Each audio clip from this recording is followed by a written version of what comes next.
Jake Gyllenhaal as Joe, a demoted police officer assigned to a call dispatch desk and is conflicted when he receives an emergency phone call from a kidnapped woman. This received a limited theatrical release last month before hitting Netflix at the beginning of this month. It's directed by Antoine Fuqua, with it being the second film released by him this year after the incredibly disappointing Infinite, and it's a remake of the 2018 film of the same name. Now, I've never seen the original, and I hear it's beloved, and I know those who have seen it and then saw this have been incredibly disappointed with it. However, having seen this first, I gotta say, I thought it was pretty good. It's a claustrophobic, tense thriller all set in one location, Gyllenhaal himself being the only main actor we see on screen the entire time, minus two co-workers briefly popping in and out. Otherwise, all other actors in this are never actually seen and only heard through conversations Gyllenhaal has with them over the phone. And we'll hear the likes of Paul Dano, Ethan Hawke, Peter Sarsgaard, and primarily Riley Keough as the kidnapped woman who Gyllenhaal is trying to save. Now, these sort of films are tricky to pull off, as they have to rely on the strengths of one actor to carry much of the film,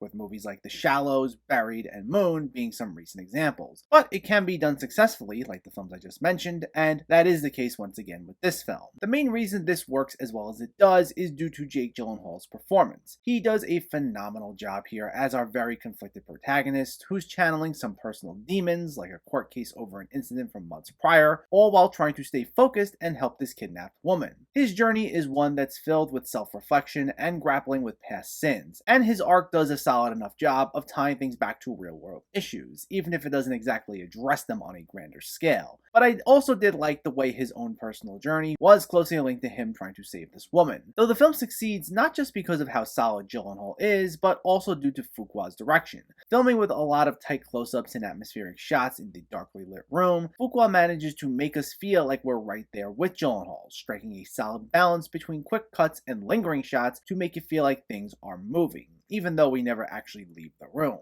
And he also does a solid enough job of giving us a lot of exposition through these conversations, but presenting it in a way that feels riveting, and leaving us with enough that we can picture these scenarios in our head, even though we never once see any of the actors. Now, I wouldn't say he's successful every single second, and there are some sequences here and there where it can feel a tad sluggish, even at 90 minutes. There were a few instances where the conversations felt a bit one-sided for Gyllenhaal, where it would try giving him a moment and it would inadvertently cause the plot to stall. I think as short as the runtime already was, it could have benefited from maybe about another extra 5 to 10 minutes shaved off. But still, The Guilty is an effective little thriller that acts as a nice showcase for Jake Gyllenhaal's talents, and is by far the better Antoine Fuqua movie released this year. It does sometimes suffer from some pacing issues, but for the most part, it's a tense, fast-paced thriller that I feel is worth the watch. The Guilty gets a 7 out of 10.